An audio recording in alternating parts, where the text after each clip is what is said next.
oh my God, the Identity at the Center podcast is now the official podcast of IDPro. I mean, there's some enthusiasm here because I'm extremely excited about this. Identity at the And Center. we are too. So don't let my smooth, calm, collected voice, be that. But yes, it is super exciting. Yeah. Calm and collected is not so much my thing. But no, it came about at a really good time because IDPro had been doing the IDPro Show, which was a series of videos. We did about 24 of them, where we would interview IDPro members just to learn about how other people, kind of like the first question you start with in the Identity at the Center podcast, starting with how did you end up here? What got you into identity? And just the range of information just coming out of that was brilliant. There wasn't a single one who said, no, this is exactly what I intended my career to be. So, but that was coming to an end. As you both can attest, putting these together is time consuming and can be kind of expensive. And so we were just wrapping it up. I have one more that I need to get posted. And as soon as I'm somewhere where I can actually download and post that, I will. But as we're wrapping this up, Jim reached out to me and said, hey, what do you think of this idea of making Identity at the Center the official podcast of IDPro? And I'm like, yes, this is great. And I said, sure, that sounds like a lovely idea. Thank you.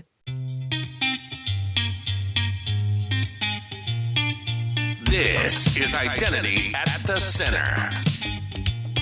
If it has anything to do with IAM, this is the go-to podcast. Now your hosts, Jim McDonald and Jeff Stedman. Welcome to the Identity at the Center podcast. I'm Jeff and that's Jim. Hey, Jim. Hey, Jeff, how are you? Oh, not so bad. Yourself? I'm good, man. It's spring. Actually, I had my lawn mowed today for the first time in like 6 months, and it happened about an hour ago. So imagine that timing. Got lucky that it wasn't during the episode because I'm sure you wouldn't be happy with all that noise in the background. But I've got to say, I'm not real happy with your camera. What the heck's going on? Yeah, I'm not happy either. 45 minutes before showtime, my normal Sony camera decided that it wouldn't want to stay on anymore and kept overheating. So I think there's probably a new camera in line. This is the second time that I've tried to fix this week. But yeah, so I'm slumming it amongst the peasants on a webcam today. So we'll just have to kind of deal with it. I know we're usually used to crystal clear Jeff, and we had AI Jeff for a while. Now it's just normal Jeff, peasant Jeff. I'm just Jeff. That's all I can do. Maybe I could do some things in post-production to fix colors or do something. I don't know, but we'll see. Look, camera. Let's hope the content is better than the camera this week. Yeah. So, I mean, it's spring. It's time for, getting outside, enjoying the fresh air, not checking your retirement balance because that's probably not so good. It's just time to kind of get ready for summer. Yeah. Let's just leave it at that. Let's maybe talk conferences, Identiverse. Like, where do you want to start, Jim? Yeah, well, that's where I was leading things was, summer to me is conference season. Sebastian Rohr posted he sold me out on LinkedIn. He said, really the reason you're going to Europe is to hit as many Identiverse as you possibly can. There's a little more to it than that. But there's nothing wrong with that. Come on. I mean, that's a totally legitimate reason. I appreciate that, Jeff. I totally agree. I mean, getting out there, meeting people, enjoying a beer, why not? Yeah. I mean, we got a great community. Take advantage of it. I mean, the Identiverse thing is pretty cool. I think we're going to try to hit one in Berlin, I think the day before EIC. And we were talking in the Slack channel, and our friend Espen sent me a link to Martin Sandrin's Identiverse tracker on GitHub. So for people who are interested in that sort of thing, Martin's done a great job of kind of collecting that information, and then I'll put that in our show notes. But I know Espen's working on, I think there's actually a website. So I'm not sure if it's up and running yet or if it's been updated, but there is lots of events all over the world, really. And so it's a great community. Take advantage. Yeah, I think one of the things that has been so great about doing this podcast with you is that we've got to meet great people like Martin and like Espen, who are really community builders in their own right. I mean, they're out there putting these events together, making sure people know about them and creating this welcoming environment. And that's what makes I think the identity community is so special. I don't obviously know what all the other non-identity communities are like, but I know this one's very welcoming. And, as evidenced by the episode today, we've got the president from the, I know I'm going against the grain here by talking about our guests for today, but the IDPro has been a great rally point as well for this community. Yeah. So, we're going to get to her in a second here. But yes, and not the president, because I know she's going to correct it, but the executive director for IDPro. But for people who aren't familiar, we're going to have a chat with Heather here in a couple of minutes and really kind of get into that. We made some waves on an announcement. One of the most popular things that I've posted in a long time on LinkedIn, got a lot of traction. So we'll talk about that in a second. But I'm looking forward to seeing her at a couple of conferences that you and I are both going to be at. We're going to be at EIC in a couple weeks. So by the time people listen to this, hopefully they've got things booked and we'll see them there. But that's May 6th through the 9th. That's the European Identity and Cloud Conference. And if you use the code IDAC25MKO, that'll get you 25% off. We'll have a link in our show notes so you don't have to remember all that stuff. You can go ahead and click there. It's also on our homepage, idacpodcast.com. I always put our discounts right on the homepage there. And then after that, Jim, we're going to be at Identiverse in Las Vegas. That is June 3rd through the 6th. And if you use the code IDV25-IDAC25, you get 25% off. Again, those codes will be in our show notes. She is a world traveler. I already know what my first question is going to be when I introduce you here, but let's get Heather Flanagan, the Executive Director for IDPro, on the show. She's been with us before, but although it's been a while, too long, in fact, episode 228 back in August of 2023. So I'm not going to ask her our traditional first question of how'd you get into identity because she's already answered that. But welcome to the show, Heather. Hello, Jeff. Hello, Jim. It's good to see you both again. Well, it's great to have you here. So let me ask the most pertinent question top of mind for me. Where in the world is Heather Flanagan today? Well, physically, I'm currently in Mountain View, California, attending the Internet Identity Workshop. But that's like today. On Monday, I was at MIT for a private workshop with some incredibly smart people, and that was an all-day thing. And last week, I was at the University of Reading facilitating an unconference for Academic Identity Federation people. So bouncing around the world, as one does. Well, as one does. You say that so nonchalantly, like everyone's flying coast to coast and all around the world all the time. A little bit of an outlier there, Heather, to be honest. Well, all right, look, just because the flight attendants tell me I'm traveling more than they do, you're suggesting that this is excessive? Hey, there's nothing wrong with it. Travel's awesome. Everybody should be able to do it. I think maybe if you're on a first name basis with flight attendants, maybe there's something to say about that. Maybe vary up your flight schedule a little bit. But I'm a fan of travel. Get out, see the world, see other, countries, cultures, people, all that good stuff. So I think it's great that you get out there. Conference rooms in basements with no windows. Yes, I see a lot of those. All the terrible hotel Wi-Fi that you can try to connect to. So, all that stuff. Mm-hmm. So we made some waves recently, Heather. We made an announcement. Yeah. So for those who haven't seen or heard or visited our webpage in a little bit, Identity Center is now the official podcast for IDPro, which is fantastic because Jim and I have been members for a long time and been very big supporters of it.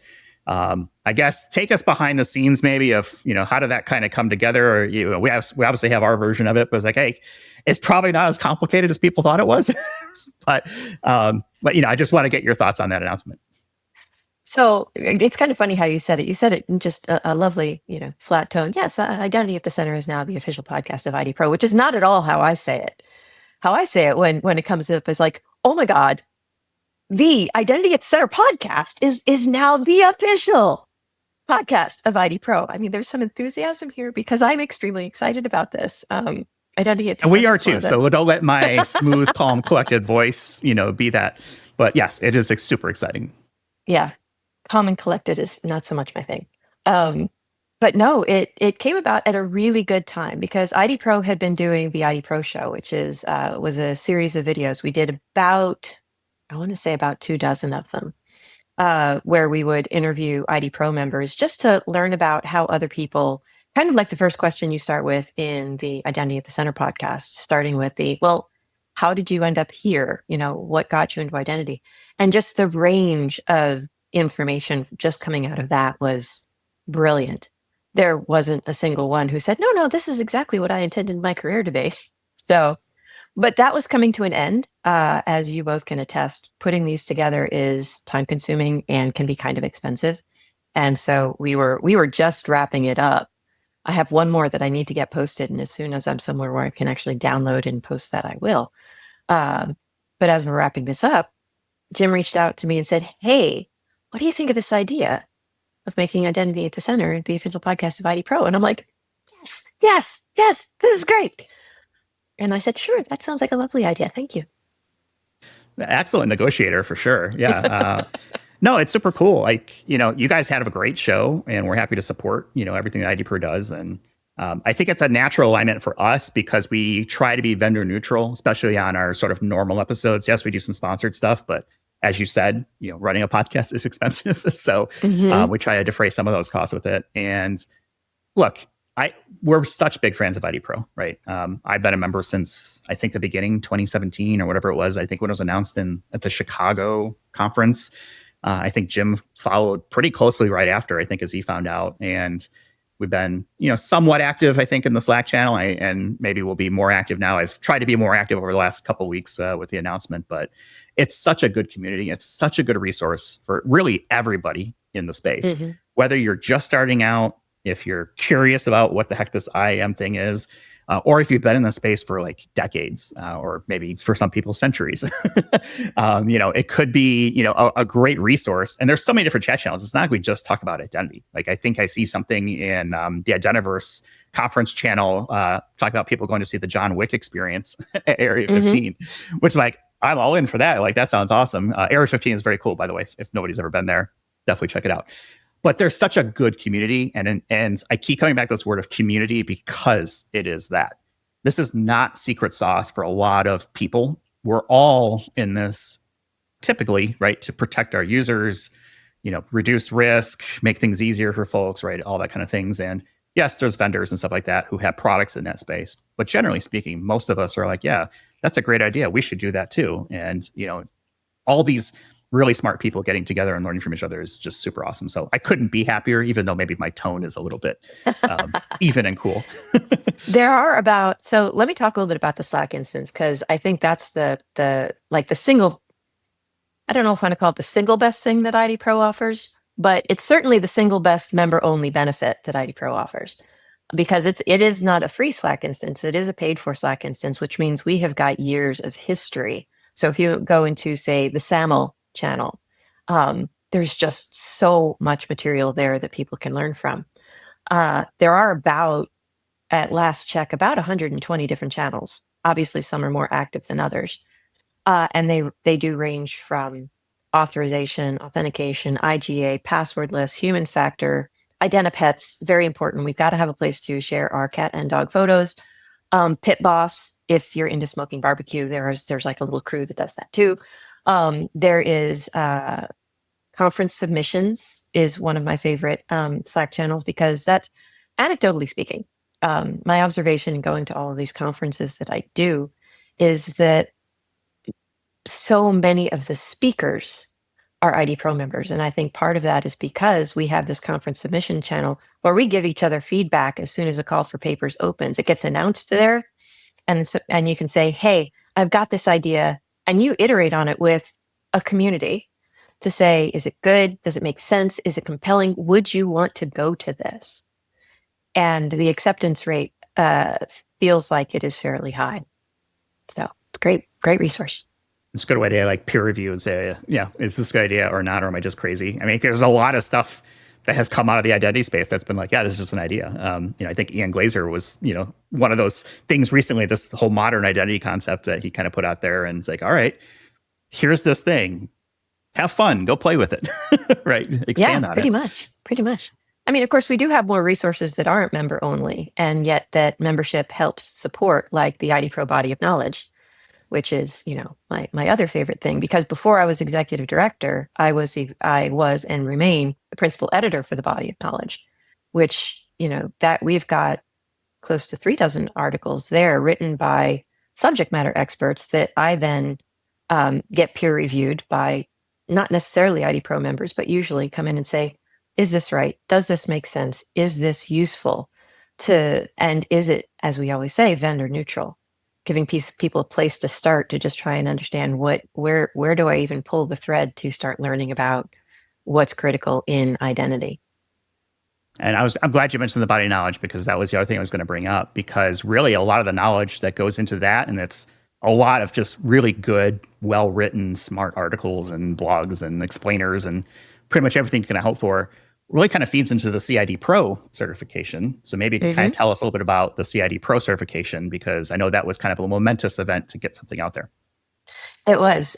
Putting that together was a lot of fun. That's another concept that we wanted to have some kind of certification that people who have 2 years of experience in the identity space, that's actually a really important point, the experience point, would be able to take this exam, pass the exam, and be able to demonstrate a baseline of understanding more broadly.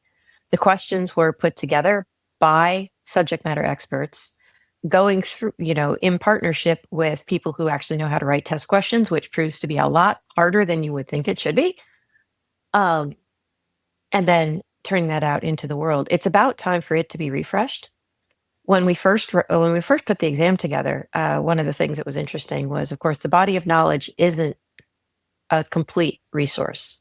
If you read everything in the body of knowledge, that wouldn't be really quite enough to give you everything to pass the exam. One, you do need operational experience. Two, we didn't have that many, nearly as many articles as we do today. So it's the core resource to support the CIDPro, but it's not the only resource. And if you go to the website, you can see the other things that we reference, some of which intimidate the heck out of people, because we're like, yeah, NIST 863 is a resource you should be familiar with. To which people have come to me saying, wait, I have to know all the gory details of the entirety of NIST 863. And I'm like, well, no, but you do need to know what it is. Kind of something like that. Or if it's something like, recite the first verse and passage of SAML or something like that, right? I would love to see, and it's just me personally speaking, right? There's a lot of, I would say, less technical identity people. But how can we include them as part of this? Because I think, right or wrong, there is sort of a, perception that if you're an identity person, you're a technical person. That is not always the case. So how do we help maybe some of those folks to be something maybe interesting to tackle? I've talked with Andy Hindle about this, sort of the business of IAM is sort of the way I kind of put it, because it's such an important part. Yes, the technology standards are great. Yes, understanding, what the difference between SSO and MFA and 2FA, right? And all this other stuff might be good knowledge, but it doesn't do any good if you can't actually get your organization to do anything about it. So I think ideas right on maybe ways to, get the business side of IAM up and running. I think that's an area that might be interesting to explore for the future. Just an idea. I think it's a good idea. When people do ask me about the, I'm not technical. How do I engage? I'm like, well, I'm a librarian with a history degree, as it turns out, it takes all kinds, the things that I do in the world today involve, helping engineers and developers and architects stay organized, right? Because as it turns out, they're usually not very good at that. Bless them. But they need that. There's this gap of, if everybody was technical in the same way, then you would fail. You wouldn't have all of the resources that you need. You wouldn't have the people that actually know how to communicate really well. You wouldn't have people that actually can project manage, which is its own skill set. You wouldn't have necessarily the business strategic thinkers, as you point out, right? It does take all kinds. And those folks that step away going, yeah, but I can't read a spec and understand it, therefore I couldn't possibly participate. I can't read a spec and understand it. So that's not the bar that you should be aiming for. I totally agree with that. Yeah, I mean, there's just, you mentioned it kind of early on when you first joined in, and we were talking about the IDPro show and all the very backgrounds, right? We start with our show, right, as well. It's like, okay, so how'd you get into space? The vast majority of people did not choose identity. That's just a working theory I've had for years, and it seems to have proved itself out, at least in our data that we've collected. There is so much room for all kinds of sorts. I feel like if you've got the attitude and the desire, there is a spot for you, right? And there's places to learn and stuff like that. It may take a little bit to maybe get where you want to go, right? Depending on sort of, how long you've been in the space and connections and stuff like that. But I'm totally a fan of it.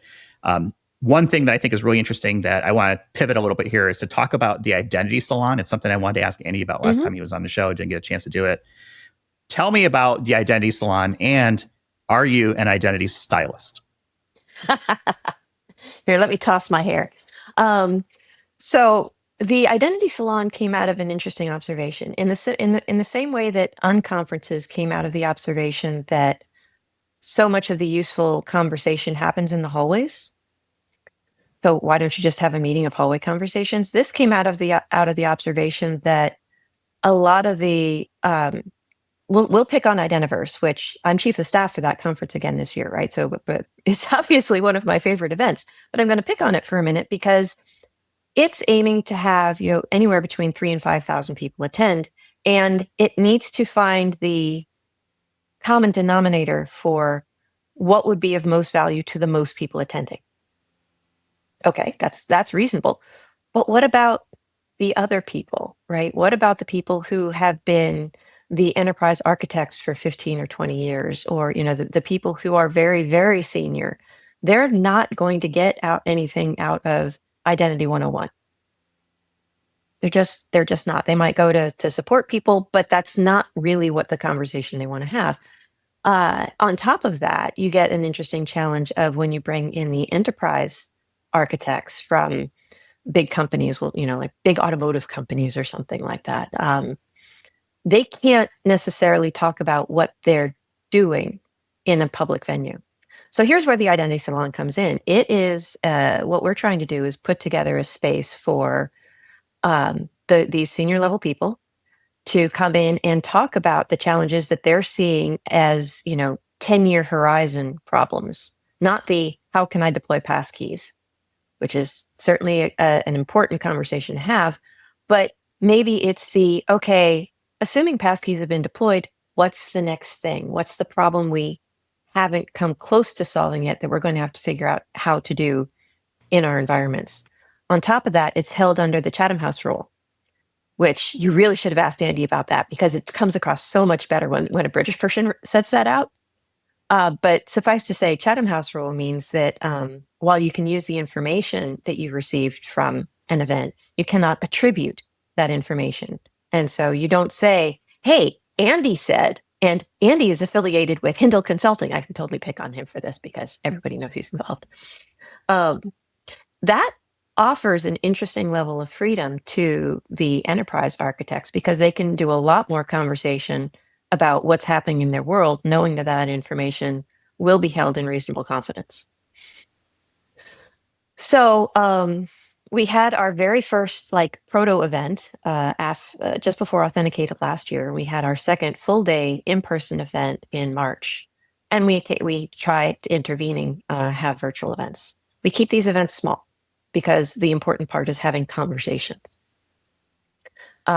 We have a newsletter that comes out after the events that talks a little bit about what we have. We have reports that come out of these events that goes into a lot more detail. And someone asked me, can you write a report under the Chatham House rule? Yes. And I happen to be very good at that, actually, because I never remember anybody's name. So I just type away. But all this documentation, which then becomes useful and that they can take back in. If people are interested in getting their name on the list as we're looking to mix up who's going to be in the next conversation, go to the identitysalon.com and you can see more information. It's right now, it's entirely supported by essentially by sponsors, but the sponsors don't get the list of who attended. For example, right? There are limits. They do get their logo in front of people, depending on the level they come in. They do get thought leadership white papers that can be added to the report. But we might be moving into a more of a subscription model going forward, but we haven't decided that. It's still pretty darn new for us, so we're exploring opportunities.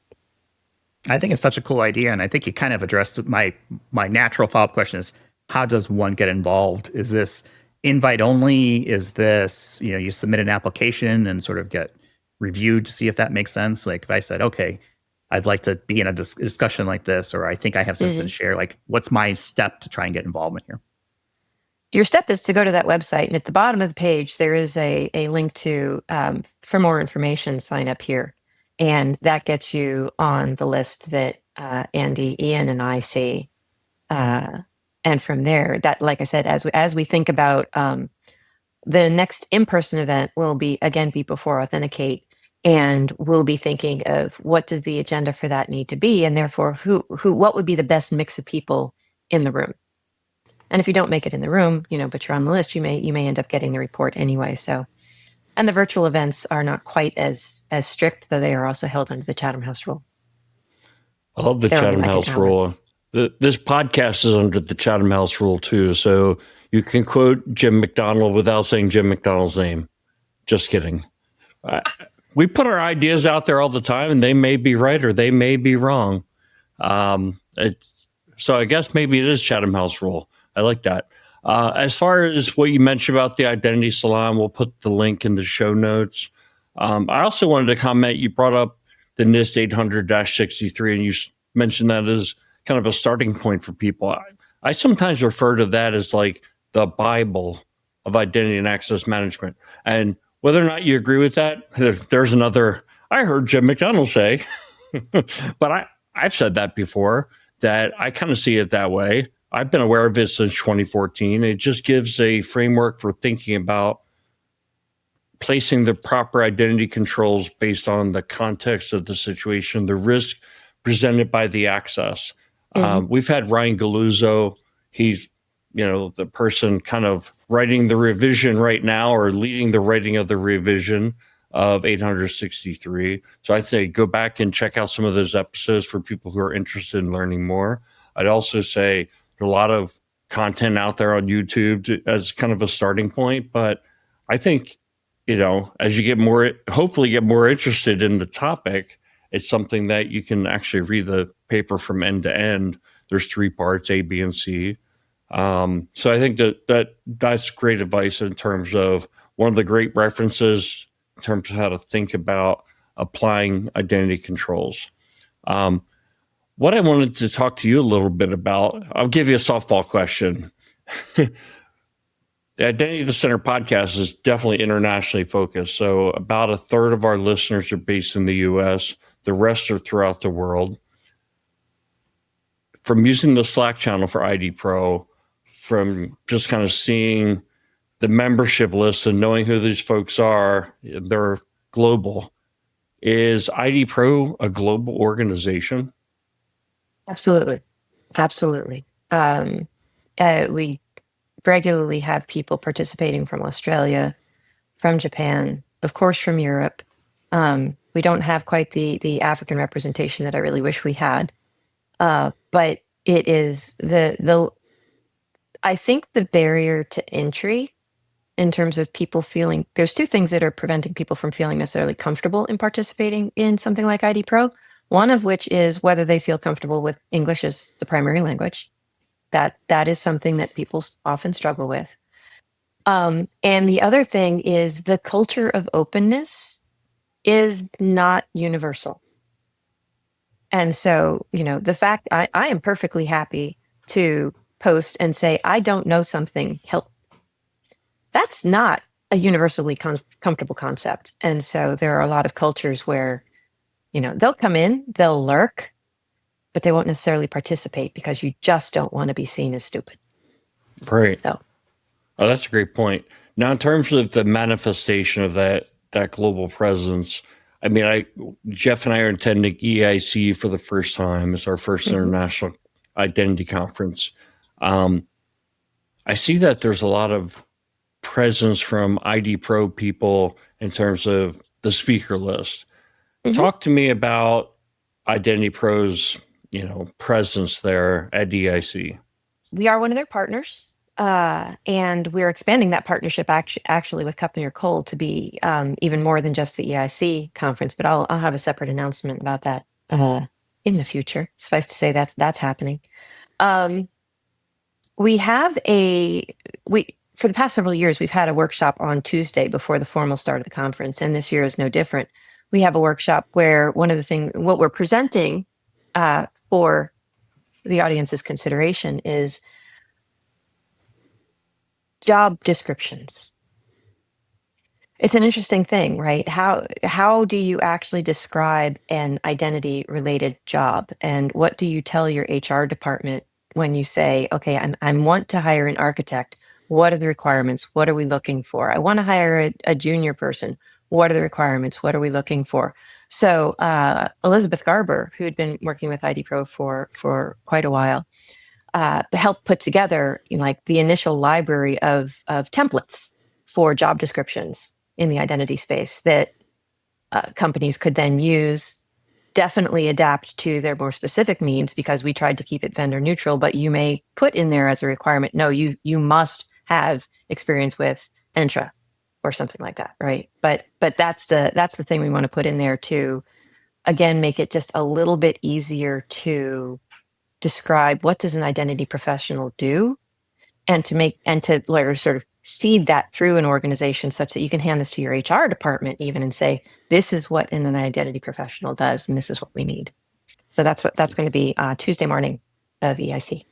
That's a really cool concept. I mean, I'm sure it's something that everyone has either faced or is going to face in terms of trying to identify identity talent. I mean, I'd love to get your perspective when it comes to the upcoming crop of identity talent.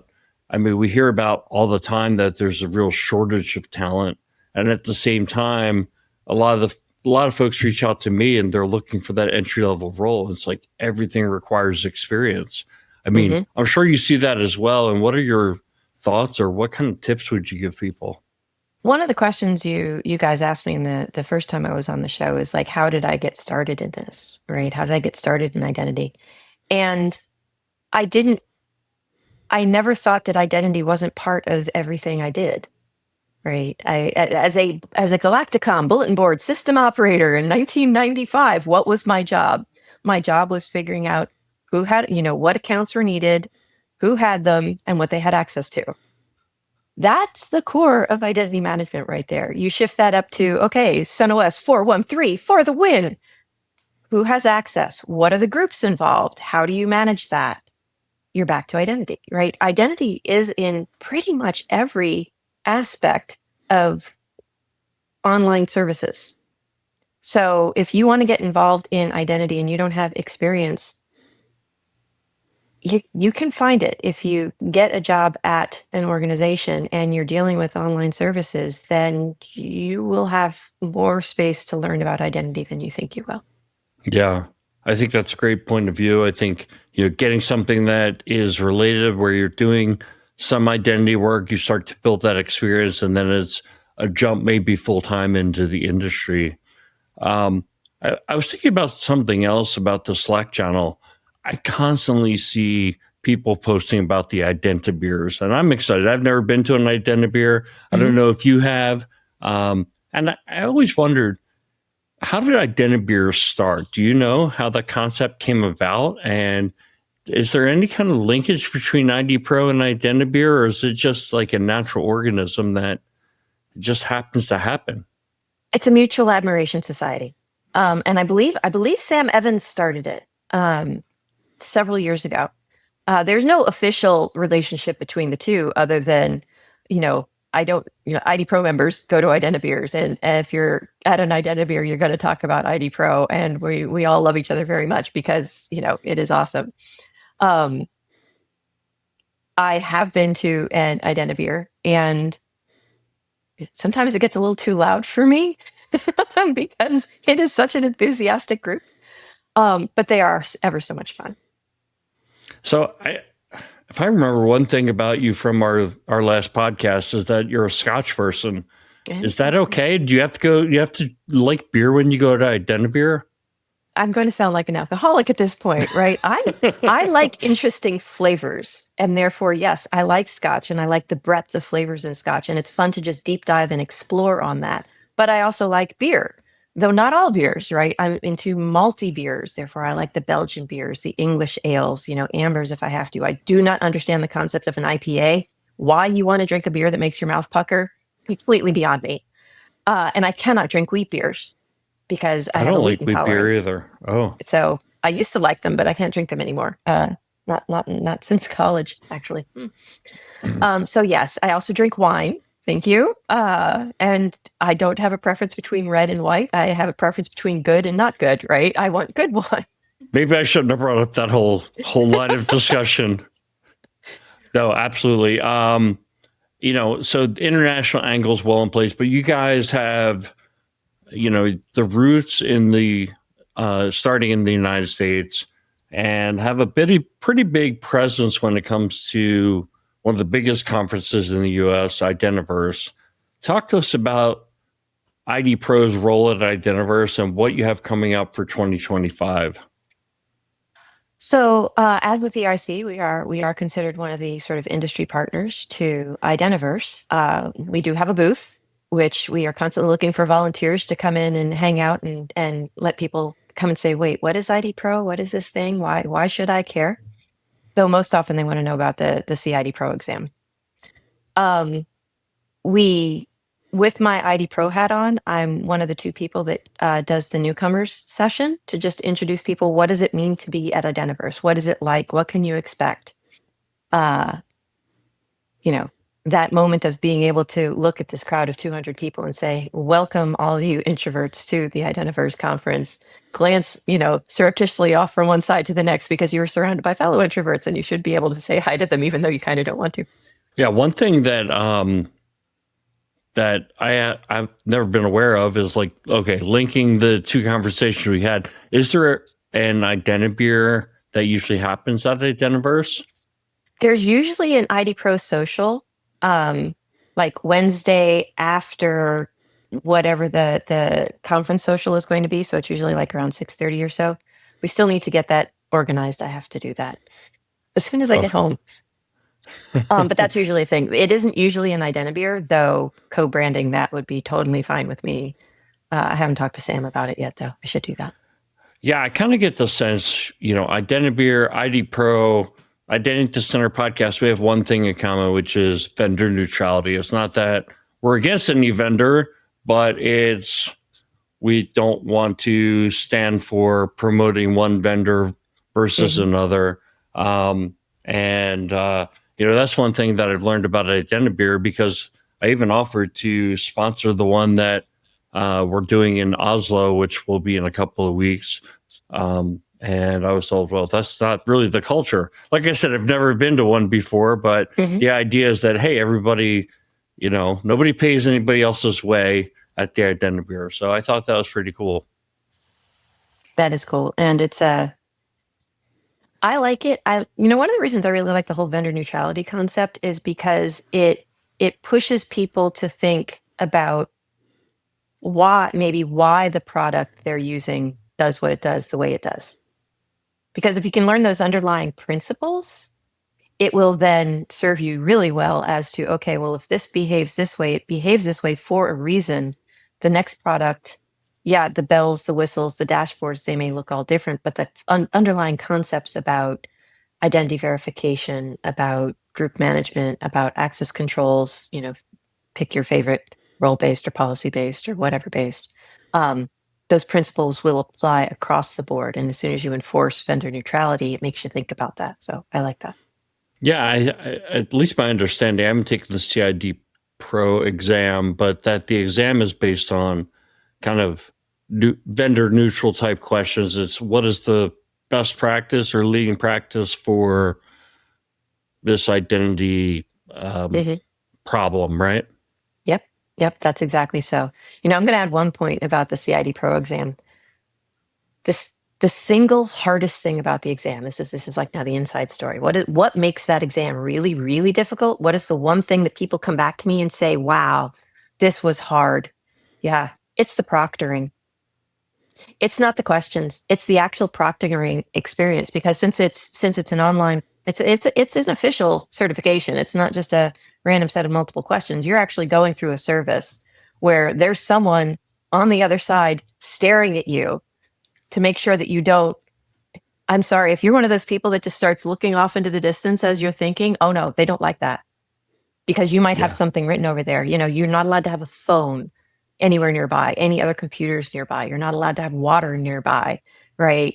If they hear sounds, they will ask you to pick up your camera and move it around so that they can inspect your room. And they'll only give you like so many opportunities for that before they just cut you off. Huh. So they are strict. And that's not anything that IDPro controls. Right. And so people coming in thinking, hey, this is a friendly community, and therefore this is going to be a friendly exam experience. It's not a friendly exam experience. It's a hardcore exam experience. You heard it here first, folks. Mm-hmm. Yeah. So that's great. Jeff, what do you think we close out this episode?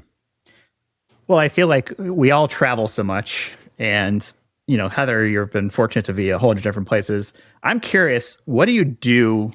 I guess, what are you going to do with your off time from traveling? Like, do you have plans? Because I think we're all going to hit conferences in Europe and US, especially over the next month or so. But what are you going to do with your time? Well, fascinating question. Some of that time will be spent at home, rocking back and forth, just trying to recover from all the amount of time that I've been out on the road. Well, that's a given. We all do that. We all do that. But I have to do it really fast because I get to go home on Saturday and I'll be home for 4 days. And then I have to get to Redmond, which is basically 2 hours from my house for the B-Sides Seattle conference. And I'll be there through the weekend. And then I get to come home for 5 days. And then I have to go down to San Francisco because RSA is coming. I won't be at the RSA conference, but I'll be at a pre-event that I need to do. And then I get to go home for 5 days. And then I have to fly out to Berlin for EIC. From EIC, I don't get to go home. I have to go to New York City for AuthCon, which is a new conference being put on by Fusion Auth. Great. So I'll be there for a week. Then I get to come for 2 whole weeks. It's like the biggest break that I actually have in the foreseeable future. And then it's Identiverse. After Identiverse, I don't get to go home. I have to go to something called TNC. It used to stand for the Terrain and Networking Conference. And it's a global conference for national research and education networks and academic identity federations. And that'll be in Brighton in the UK. And then I get to come home for about 10 days. And then I have to go to Geneva for a global collaboration summit about standards development and the geopolitical landscape that is making things a character building experience. The week after that is still in Geneva, where I'm trying to go to the ITUT standards meeting because I'm addicted to standards development. And I think it's fascinating. And I want to see what the ITU is like in their standards process. But you have to become accredited. And I have submitted my application to attend. We'll see how that goes. Then I have a week off. I'm not bothering coming home because why? And then it's the IETF meeting, which will be in Madrid. My sweetheart and I had a conversation about this July thing. And I'm like, honey, I don't know what to do. I don't think I can come home. He's like, no, don't come home. But if you're going to be away for that 1 week, you have a break, you have to take vacation. I'm requiring that you take vacation. And I was like, wow, how do you do that? Okay, what do I do? Well, then it was all right, I'm going to be in Europe. You didn't sit down and then write a blog on this. Okay, I need to define what vacation is and let some standards and some parameters around this and so forth. Yes, that's exactly kind of what I did actually. And I chose a place though. I chose a place by how relaxing will it be and how unlikely is it that there will ever be a conference there. And so I probably won't ever get to it. And so I'm going to spend a week in Malta. Yeah, that's pretty cool. Yeah. I'm pretty excited about that. And just take in the sights and sounds, or are you the kind of person who has activities throughout the day, or are you just I'm going to get there and then I'm just going to kind of splay out and just kind of see where the currents take me? So I am a person that would like to become basically bedrotting for the win and just not move. But then I have this bad habit of then not eating because it's okay, get up and eat or just continue to lay here. So I really do have to get out at least once a day. But that's okay. I've got this covered. I've got a tour of some wineries. I've got several art tours scheduled. All of this is being planned in advance because I'm a planner. That's what I do. Jim, what would you do with, I guess, a week off in between? I mean, we were going to EIC and you spent a week before that, but what's a recharge cycle for you look like? That is a recharge cycle for me for this year. First off, I just wanted to say just something that was occurring to me is we've been having this whole podcast, which is all that Heather does for the standards community. So thank you. I'm going to say thank you on behalf of all of us for doing what you do. And I mean, bouncing around the world sounds glamorous, especially for folks who don't do it for a living. You go to all these places, that's a little bit hard on the body, right? That's hard on the body, and it's hard to have any kind of meaningful relationships with people that were like family and stuff, because you can't just say, hey, I'll be over for dinner every Sunday night for family dinner or whatever, right? So you're putting in a lot of your life force energy into this, so thank you. That's true. I will point out my sweetheart is probably the most introverted human I have ever met in my life. And that's with all of the standards people I hang out with. When we're at home, when we live in a very small house, it's a 100 square meter house, we still text each other. We're sitting in the same room. We're looking at each other. We're still texting each other, right? And he does not travel with me because that would involve dealing with humans. And no, just no. So and it would be expensive. It would be annoying for him, which is actually the more important point. He would you can't put a price on. I mean, you can't put a price on the level of irritation he would experience. So that part's not too bad. The physical exhaustion, you're absolutely right. When COVID happened, it was so relaxing. But it took me 18 months to recover from all the travel that I do. Yeah, it takes a while. It does take a while. So I was thinking about the whole thing that Jeff asked you, like, are you like a hyper planner for your vacation? Well, so I'm going to Oslo and then to Denmark before EIC. I've never been to either one. And I've been watching so many YouTubes that I feel like I'm going to get there. There's going to be nothing to see because I've already seen it all on YouTube at least 3 or 4 times, because I'm trying to make sure that not only do I see all the things that I want to see and do all the things that I want to do, but that I have them mapped out so that I'm not just traveling zigzag all over the city, so that I'm hitting them in the right order. So let me point something out. You've probably experienced the difference between talking to someone on the podcast, and so you have them in a nice little box, and you can have a great conversation, and then seeing them in person and actually getting a hug and the whole body experience of communication. It's different. That, for me, that's why I travel, because I cannot have the relationship building that I need to through a little box on my screen.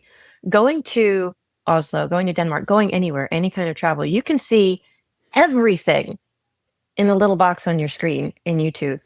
And it is nothing compared to that visceral reaction of actually being able to see the thing, as expansive as it may be. Well put. Yeah, no, exactly what I'm looking forward to. And, but I still am probably over planning this thing to the point where it's like, I know how many miles each thing is from my hotel, but part of it is like, I don't want to be traveling the whole time. I want to, have the hotel and then 4 days to go and do all these things and, have the hot dog at the street food vendor that I saw in a YouTube video or something like that. And I think that would, I don't know. I usually don't do that. I'm usually much less planned out, but I feel like we have limited time, and to get all these things in, it's going to require a little bit of pre-thought. And I also don't want to have regret later that, oh, we didn't see all those great things because we didn't do enough research. If I'm not aware of something in Oslo or Copenhagen by now, after all the videos I've watched, it's not from a lack of trying. It's as long as you leave in flexibility, right? But planning to the extent, to from 8 a.m. to 8 p.m. is fine, as long as you're still comfortable with, you know what? I'm tired today. I don't really feel like that 10-mile walk to get to this thing. So there are going to be other times probably I won't do that. As long as you build in that level of comfort in yourself of being able to say no, not today, you'll be fine.